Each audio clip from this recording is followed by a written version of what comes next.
With another big fight in the books, we wanted to chat to this man as the Ferrari has a new coat of paint as we go into the new era. I'm very, I guess I feel very excited, John, to say this. The new editor-in-chief from the underground, John Morgan, joins us for the post-show to react to the craziness of UFC 270. John Morgan, welcome to the show, man. It's an honor to have you.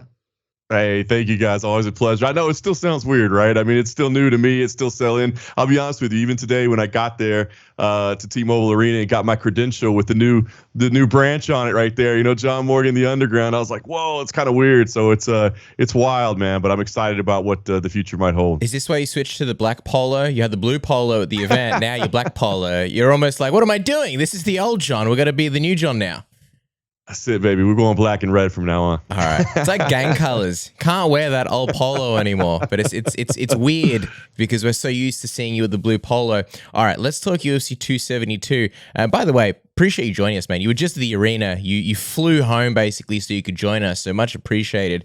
What did you make of the main event with the much anticipated Colby Covington versus Jorge Masvidal? Colby obviously getting the win.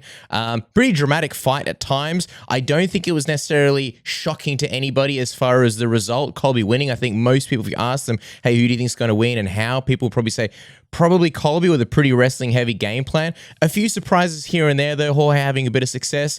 And I wonder what your thoughts were on sort of the fight overall. And if you were surprised also by how much Colby actually stood with Jorge throughout the fight, which is quite a bit more than I personally expected. Yeah, no, I think you nailed a lot of it right there, brother. I mean, it's listen, I had predicted Colby Covington by decision as well. You know, a wrestling heavy game plan. I figured that would be where everything was. Not so surprised that he would stand with him. I mean, we do see quite a bit of stand up out of Colby Covington, but you know, you got to remember why he's doing the stand up. He's not trying to set up those shots, you know, naked and not do anything. No, you got to kind of punch your way into him, and that's kind of the way he moves. So overall, man, I thought it was a great performance from Colby Covington. You know, did get clipped a little bit, and that kind of made you jump out of your seat a little bit, like, oh my gosh, is this going to be, you know, some kind of crazy come from behind, you know? But at that point, it was the fourth round, and I think, you know, the pace had already started to wear on Jorge Masvidal a little bit. I mean, it's just nonstop. It's so exhausting what Colby Covington does to you. So overall, not a lot of surprises, and I think that's why I kind of felt bad about this fight, because I know how excited people were, but I think you kind of knew what was going to happen, and yeah, you know, disappointing for Jorge Masvidal. Obviously, he came back and talked to us at the post-fight press conference, which I really didn't expect to see him there.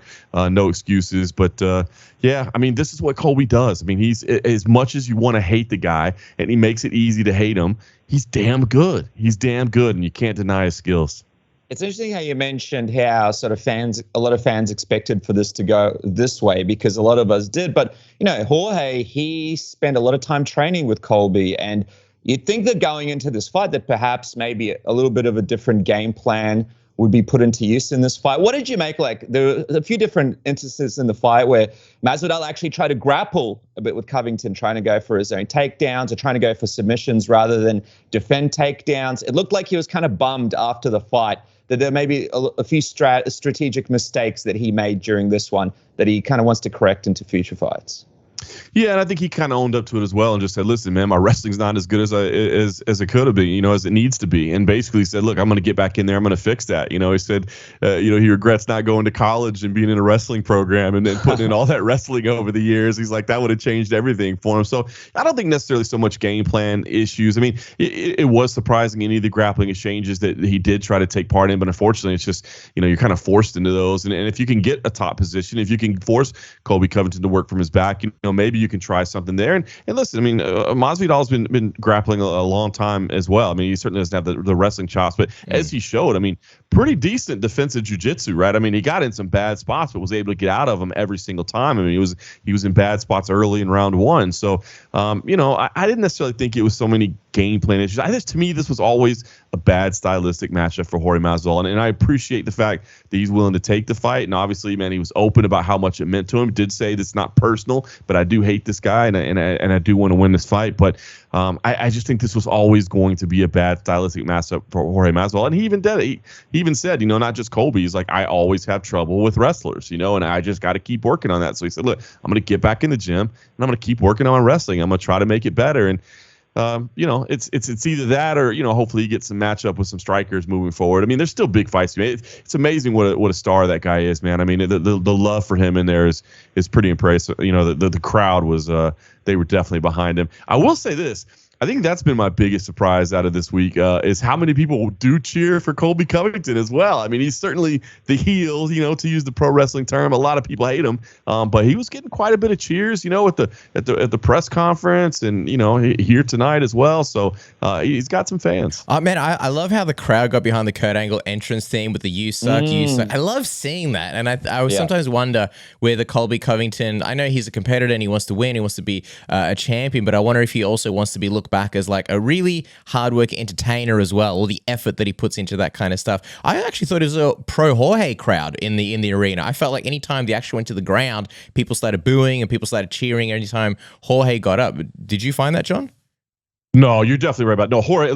To be clear, it was a pro Jorge crowd. I mean, that guy is an absolute star. But Covington, there were pockets of people that were cheering every time he would do something well, and something would go in his favor. So he just, I honestly thought it was like unanimous, like 100% of people wanted Masvidal to win and not Colby Covington. But there was probably a good, maybe it's only 20% of the people that were in there. But I was just surprised how many fans he has, because obviously he goes out of his way to be kind of as hated as he can. I mean, those things that he says about Dustin's kids, and I mean, the stuff that he says, obviously it's out there in order to be out there. I thought everybody hated him, or at least played along that they hate him anyway. But he does have some supporters, man. So it was kind of interesting to see. We've seen it like over the years, like the comments in the YouTube comment section when we used to interview Colby were just like everyone hated him, and now like people is the number one requested person. I have to ask you though, and not to spring this on you, but I want to get ahead of the comments. Do you just steer into it, like when he's giving you a hard time and he's kind of doing his gimmick? Do you just kind of are you just kind of like, well, that's Colby being Colby, I'm just going along with it, even though we know that he's actually a really, really nice guy in real life? Well, see, that's the problem, is I don't even know if it's sincere, right? I mean, I've interviewed the guy dozens of times over his career. You did the Brazil interview, and I remember you did a really good thing, and he gave you a lot of kudos. So I feel like he's always got that soft spot for you. I agree. So I was at his UFC debut in Macau, interviewed him there. I did, like you said, the one in Brazil in his hotel room, interviewed him there.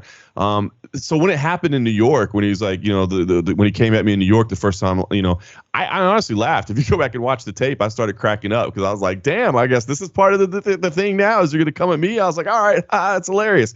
And then at the media day the other day, when he did it again, at that point, I was just like, oh, come on, man. There's not even people here. Because you guys know how those Madison Square Garden press conferences are, right? Sure. I mean, people are hooting and hollering, and like, it's kind of fun, man. Those are honestly my favorite press conferences, because those crowds, they're heckling the fighters up on stage. I mean, it's unlike any other place. So when he did that to me, I was like, that's hilarious, whatever. Okay, now you're coming in. Cool. And then he did it at the media day the other day, and I was like, well, I mean, there's nobody even here I guess people see it on tape, and that's kind of funny, I guess, but I don't know. And then, of course, he did it again tonight. It's weird to me, because I don't know if it's sincere or not. I figured out that I think he thinks along the way at some point that I said that he's not deserving of a title, which I've never said whatsoever. So I don't know if he just got confused and it's sincere, or if it's part of the gimmick. I don't know. I don't find it as entertaining the third time, and so now what? Next fight week, I got to hear it again. Like I don't really find it that entertaining, but I mean, I got to keep doing my job. You know what I mean? So if this is what we're gonna do every time for the rest of his career, then I guess this is what we're gonna do every time for the rest of his career. Sorry to I keep cutting in, Dennis. Just quickly before you go, nothing's worse than that Kevin Lee interview. Do you remember when he just no commented you and you just kept asking questions for like 5 minutes straight? Anyway. I totally forgot about that. I had forgotten about that. Sorry, you go, Dennis. No, all good. I was going to say that in a weird way, John, I did notice that like a lot of people kind of like, it's almost like something they look forward to, like, hey, John's going to ask him a question. He probably won't answer. It's almost like this gimmick thing that I don't think anyone really takes it seriously, but I think it's like one of those little quirks, how fans look forward to stuff because everybody loves hearing from you in the first question and stuff. So, But I got to say, man, like just going back a little bit, you spoke about Masvidal and how, he's going back, he's going to be working on the wrestling, and his division is so wrestling heavy. The guy, he's 37 years old. We know that wrestling, it's more of a young man's game. And, maybe if you come from the wrestling background, it's easier to sort of tune things in as you get older and older. I'm just wondering, So many killers in that division. Obviously, Chimaev's in there. You got Leon Edwards, all sorts of guys that would just cause Masvidal a lot of problems when it comes to the grappling. How much do you think he can turn things around sort of at this stage of his career? And if you're the UFC and you just signed him to this new contract, are you specifically maybe looking for some more fun matchups so fans can actually maybe get behind these fights a little bit more and get more worth for their money as they go to these arenas to watch them, have these striking battles with guys in the division? Yeah, I do. I think Jorge Masvidal is that guy now that you got to be kind of careful with the way you matchmake him. Like, I don't like his chances against Khamzat. That's no disrespect to Jorge Masvidal. I mean, he said it himself. He struggles against wrestlers. So I'm just saying that if you pair him with wrestlers, I think he's going to struggle. You know what I mean? And so I know, but the thing is, he's such a superstar, man. You talk about, the new contract that he had. Dude, the guy deserves it, man. The people rally around him, man. The interest that he creates, the buzz that he creates. I mean, that's what it's about, right? If you're helping generate money for the company, you deserve some of that money, and he absolutely deserves a big contract. But yes, now I think it's time that you got to make sure the matchmaking is set up with, let's get him some strikers, let's get him some interesting matches. I mean, this was one of those ones that kind of had to happen. There's so much of a history between these two. I mean, yes, it was kind of the perfect time, right? Because was either one of them really going to get a title shot off of it? Probably not.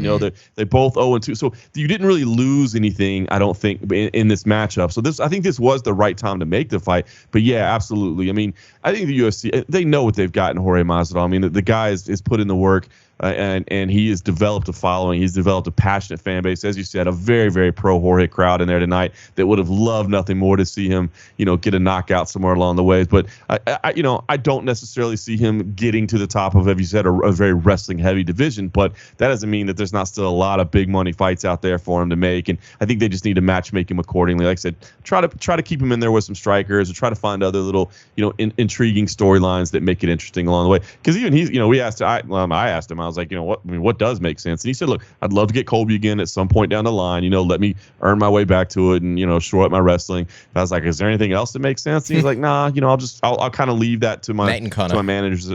Those make sense. Those are the ones that need to be out there. So, he said he'd leave it to his managers and they'll figure it out. But yeah, exactly what you're thinking right there. Those are the ways to do it. Yeah, because like Casper just mentioned it, but that was actually my question for you. Like, at this point in his career, he's a draw. He's the kind of guy that can, be in a main event without title implications. We just saw that with him and Covington. Does that Conor McGregor fight become a priority in your mind at some stage to make? Because obviously we don't know if Nate's going to be hanging around, and also Conor's could potentially come back and lose again. Do you think that these two guys could potentially almost kind of save each other in the sense that you could put them in the main event, they have a compelling fight that they could put on for the fans, and it's kind of like neither guy at this point in their careers maybe loses that much steam because they are where they're at in their careers?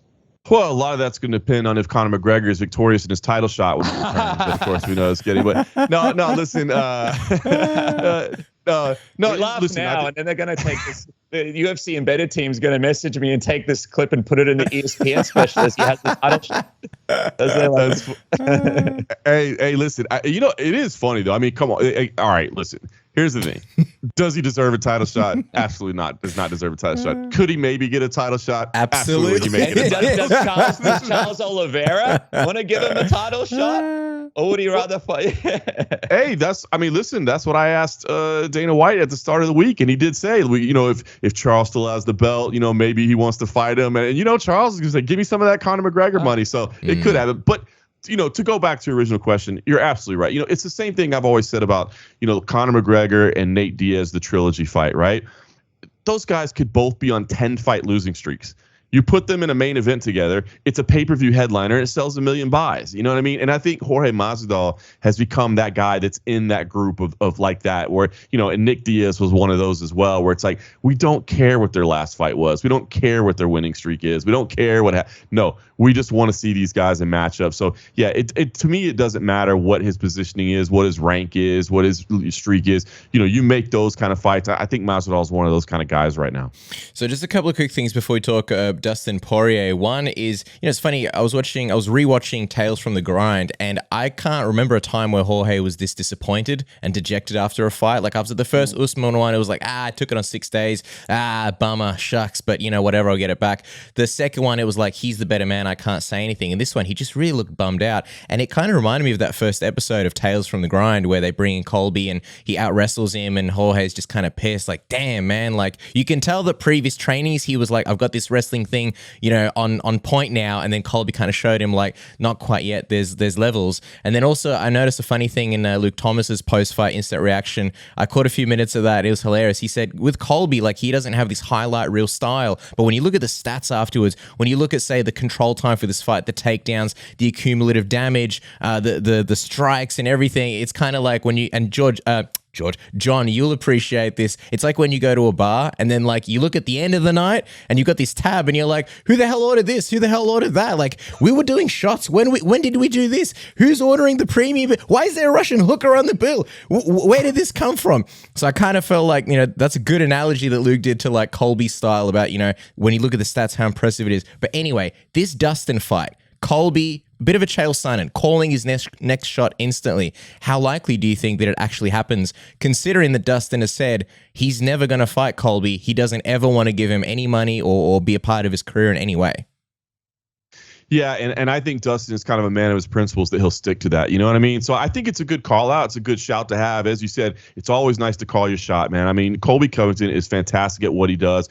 Going back to exactly all you said with the statistics and his style. Look, I think I have always been impressed with Colby Covington because it's just the fact that his cardio and his wrestling is better than yours. You know what I mean? Like it's not necessarily the most highlight reel stuff, but he's going to beat you. But as far as Dustin goes, I honestly believe that Dustin believes that in his heart. Like, it is on site, but I'm not helping this guy make any money. That was actually something I asked Jorge earlier this week. Like, is there any part of you that kind of hates this fight because that you're putting money in the guy's pocket? And he was like, he did have a good answer. He's like, well, he doesn't get pay-per-view points, so you're not giving him anything.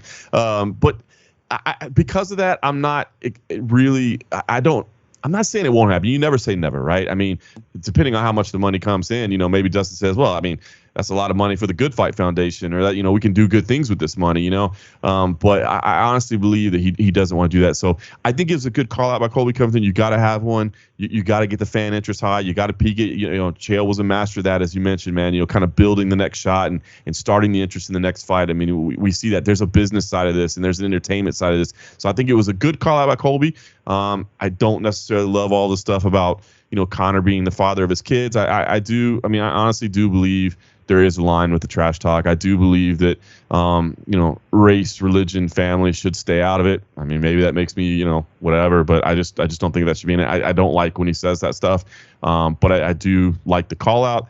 I'd say 50-50 on the fight happening because I honestly believe, Dustin doesn't need the paycheck at this point. And I do believe that his principles matter to him. So I think he might want to stay strong on that word. He might, yeah. I think Colby may need another option because I agree with you. It just depends on how much pressure the UFC can put on Dustin. But I agree with you. Maybe after those Conor fights, he doesn't need it as much. Maybe they can, smooth things over a little bit. Speaking of smoothing things over, and John, we forgot to mention that we're going to do this live with you. Nothing better to smooth things over than with the Manscaped Lawnmower 4.0. Well, John's like, here we go. I've seen enough of these. Now I'm a part of it. But no, seriously, you saw Manscaped all over the UFC canvas and on the sides. Hey, there were our friends first. Don't ever forget it. With the Lawnmower 4.0, the greatest grooming tool in the world, with the skin-safe technology, minimizing any cuts with the ceramic blade, all sorts of different guards so you can, have different kind of lengths and textures. The LED light, you've got the waterproof features, so you just do it in the shower, throw it on the wireless charging dock, and move on with your life. And now,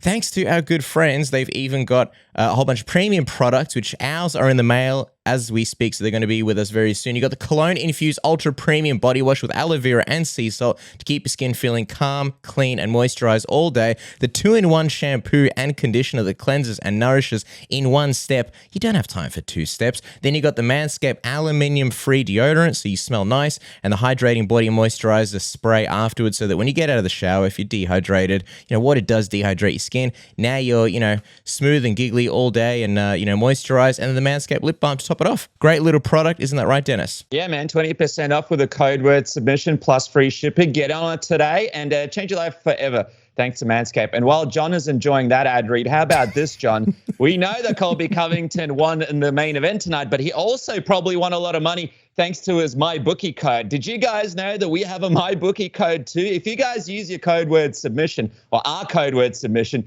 you can double your first deposit at MyBookie. They have unbelievable odd boosts, all sorts of great deals across NHL, NBL, NBA, NFL, all sorts of things. Boxing, could be the corn dog eating contest down at the local bar. Whatever it is that you're looking for, MyBookie has you covered. Bet anything, anytime, anywhere with a code word submission at MyBookieCast. That's right. I'm pretty sure that after the Usman fight, Colby Covington said to Usman when they were face to face, promo code submission. I have that on good record. You can check the tape. Last one, John, before we talk about what's next, if not Dustin Poirier, and that is, hey, where did you watch the fights and how did you watch the fights? Because no matter where you are, make sure you're protected with a VPN like NordVPN so that your internet service provider can't track your internet activity. And also, while you're paying for stuff online, you're paying for the fights or doing whatever, nobody can steal your credit card details, your PayPal information. And the best thing, maybe you go to your friend's house with the dodgy Wi-Fi that the grandma next door is stealing all his credit card information, and you go, hey, let's watch the fights. Okay, that's great, but then what if your video is throttled and the bandwidth is all over the place? Well, there's no bandwidth throttling, there's no speed lowering or buffering thanks to NordLynx, the only VPN that we use here. For those reasons, I have mine running in the background all the time because the speed is exactly the same as without it, and it's only a VPN that we trust. Isn't that right, Dennis? That's right. And John, maybe it's time for you to secure your internet. If it is that time, I got a great deal for you and all our listeners and watchers. You can get 72% off plus 1 month free at Nord right now because of their great birthday deal. Just click the link in the description below or go to nordvpn.com/submission. Use the code word submission. 30-day money back guarantee if you're not happy with it. Let's all secure our internet and have a good weekend thanks to NordVPN. Make sure to do it now. Now, John, back to what's next for Colby Covington, because somebody brought up Khamzat Chimaev to him, and even though he's not really willing to discuss him too much at this stage, we know that Khamzat's fighting Gilbert Burns next. I'm just wondering, do you think that him and Covington could potentially cross paths on his way to the title, or do you believe that if he does beat Burns, that's a straight title shot for Chimaev? Well, first of all, let me just say business is good around Submission Radio, man. My goodness, man. The advertising revenues are going out there. That's crazy, man. Congrats to you guys. Sponsorship radio featuring John Morgan. But no, listen, that's a good question, man. I mean, listen, I think if you're Colby Covington, you probably want to avoid Khamzat Chimaev. But again, I always hate when people say, oh, that guy's scared. No, nobody on the UFC roster is scared of anybody else on the UFC roster. It's not that. It's just that, Colby Covington and Khamzat right now. Now, that might change. A little bit of the perception might change depending on how this, Gilbert Burns fight goes, right? I mean, if Khamzat comes out and absolutely destroys Gilbert Burns somehow, and I'm not saying that's what's going to happen. I'm saying if it happened, then maybe the perception would change. But, when you're as tenured as Colby Covington is and you see a guy that's in the UFC that, as he says, has only been around for a couple of fights. Now, you can't deny Khamzat Chimaev's skills, but what happens when you beat that guy and we just all go, Khamzat wasn't as good as we thought he was. Everybody, hype train was blown up too early. We told you he wasn't any good. So you don't really have anything that, you get to benefit from. If you beat him, yeah, you were supposed to. He was never as good as he wants to be. So I think, maybe, again, public perception could change a little bit after Gilbert Burns, depending on how that goes. But otherwise, I would completely understand why Colby Covington would not want that fight. But can their paths cross at some point? I think so. I mean, look, I think they're both going to be around the division for a while. It's interesting because UFC President Dana White keeps talking about, could he maybe change weight classes or whatever, because you're asking, what's next with Colby. And he didn't necessarily say the Poirier fight was intriguing. He just said, I don't know, maybe he wants to move weight classes. Basically said, what do you do? Where do you go? Now, I will say this, too. Kamaru Usman did a Q&A before the ceremonial weigh-ins yesterday, and he did say he sees himself fighting Colby again at some point. That was interesting. I thought that was interesting as well. Because I think that would be so easy, and I say, are you done with these guys? It would be easy for him to be like, I've already beat both those guys twice. Like, I'm not really interested in that. Get me somebody else. But he was like, nah, me and Colby might be able to do this again. So, I think the door's open to him, but we'll see how it plays out. Look, I think Colby and Khamzat would be a great fight, especially if Khamzat is able to get through Gilbert Burns. I'd love that fight. I just don't see Colby wanting to take that because of what we talked about. I also think like with Usman, like he's starving for new challenges. And if you have Khamzat going through Gilbert Burns, people are going to be like, dude, we want to see this fight. And then if you have him fight Colby, kind of risk of, you know, all of that going away. I will say though, sometimes the UFC have a really good gauge on like how popular somebody really is. Like we are kind of living in a bubble. We're hardcore fans. We know about Khamzat, but sometimes the UFC is really good at going, you know what? They need one more fight. And us as fans are like, come on, man, what are you doing? He's ready now. But then they have that one more fight and it actually ends up being really good. And then the fight ends up being even bigger. So I wonder if that happens with Khamzat. But you're right. Like if you're Colby, what's the interest? He's ranked so much below you. What about Robert Whittaker? Because it seems like Robert Whittaker, to my surprise, you know, from what I've read, he's keen. He's keen on the Colby Covington fight. He's like, yeah, okay. And he kind of said what I've been saying is like Colby Covington is the Robert Whittaker of welterweight and vice versa, where they've both fought the champion twice. They both came up short. And the third fight, you know, it's not necessarily around the corner. How crazy would it be to see that fight?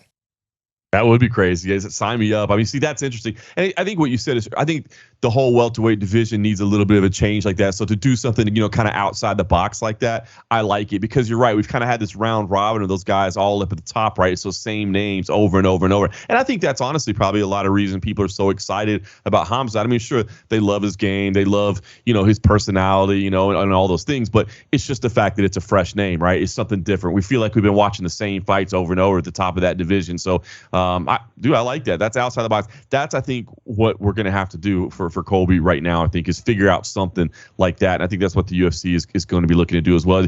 He's kind of in a position now. I mean, you see, it's that arc that happens. If you get to the top and you fall a little bit short, now you got to start doing some different things, go to a different division, make some moves, you know, do something to change it up a little bit because it keeps it fresh. And we didn't mention this and we kind of forgot about it, but look, if Leon Edwards beats Kamaru Usman, and by the way, like who knows, there could be like an immediate rematch or something. All of a sudden, Jorge Masvidal picks up one win. What's going on?